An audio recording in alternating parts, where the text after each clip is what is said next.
Comencem l'entrevista. Avui amb nosaltres el periodista que ens fa notícia, comunicador, cronista del món de Reus, que aquest dijous celebra al Bràvium Teatre els primers premis del seu blog. Parlem amb Josep Bages sobre el món de Reus. Bàsicament per la necessitat que tinc d'explicar les coses que passen a la meva ciutat. És el que he fet sempre, a la ràdio, a la televisió i possiblement ara fa un any i mig, que és quan neix, trobava a faltar tenir aquest instrument que em permetés connectar-me a nivell informatiu com a relator del que passava a la meva ciutat, i per això vaig crear aquest blog, tenint en compte també els avantatges de les noves tecnologies. I per què decideixes continuar-lo? A veure, aquí hi ha un punt d'inflexió, que evidentment són les eleccions, i això genera una dimensió i una repercussió en aquest blog amb la que jo no hi comptava. És evident que acabes fidelitzant un volum important de lectors als que ara sento com una mica la responsabilitat de no deixar-los orfes. Jo no sé fins quan puc estar fent això, perquè a més requereix un exercici de dedicació important. És cada dia un tema que pugui tenir un mínim interès. I no perquè no n'hi hagi de temes de Reus, que n'hi ha molts, però esclar, és trobar el temps per fer-ho. De moment m'hi sento còmode i la veritat no sé fins quan puc estar fent això. I què t'ha portat el blog en aquest any i mig? Home, doncs he trobat, d'una banda, la fidelitat del lector i especialment l'agraïment de tota la gent que hi acaba sortint en un moment o altre. És a dir, a mi em feia patir també que algú es pogués prendre malament segons quin comentari o quina reflexió, malgrat que jo tinc molt clar que el que faig és un periodisme amable. I en aquest sentit estic molt content perquè tothom està molt agraït de sortir al meu blog i això també em fa sentir especialment feliç. És un estímul. I com aconsegueixes no ferir sensibilitats? No, perquè bàsicament la meva intenció és aquesta. Jo és el que he fet sempre, tant a la ràdio com a la televisió. Jo feia un periodisme de proximitat. Jo interpreto molt el periodisme local, on ens coneixem tots, on has de vigilar molt el que dius i com ho dius, perquè al final et pots acabar trobant en qualsevol àmbit amb aquella persona, el protagonista de la notícia. I jo, en tot cas, perquè també he tingut aquesta oportunitat de fer-ho d'aquesta manera, he intentat ser molt respectuós i procurar no ferir cap tipus de sensibilitat sense deixar d'altra banda d'explicar la notícia, que al cap i a la fi és del que es tracta. És una qüestió d'equilibri que no és fàcil, però que de moment me n'estic sortint bé. I del blog el llibre Els 100 dies que van canviar el món de Reus. No, a veure, el llibre acaba sortint perquè evidentment em trobo que he acabat explicant, gairebé sense voler, un moment històric, el d'un canvi polític transcendent a la ciutat, i ve l'Isaac Albesa, que és un bon amic, company periodista, i m'anima ell, fins i tot em busca l'editorial, perquè em diu això s'ha de fer en paper. Bàsicament perquè avui dia el paper encara té un pes important i fins i tot acaba prestigiant segons quin tipus de producte. I en aquest sentit va anar bé per això.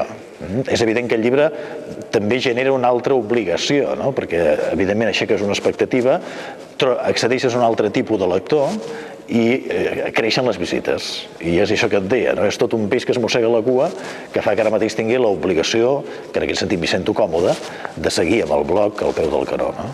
Has aconseguit crear una altra manera de conèixer l'actualitat de la ciutat? Però el que té el blog és que et permet fer un panorama global de la realitat de la ciutat, perquè possiblement els lectors se n'han donat compte, jo converteixo en protagonistes els mateixos periodistes. Jo bàsicament el que sento també és la necessitat de reivindicar la bona feina que fan els meus companys en aquesta ciutat i els converteixo en ells també en protagonistes del que jo explico.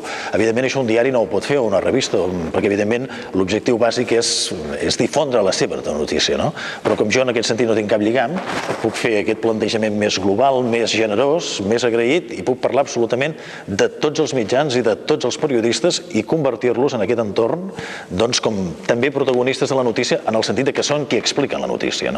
I això també em sembla que és molt interessant.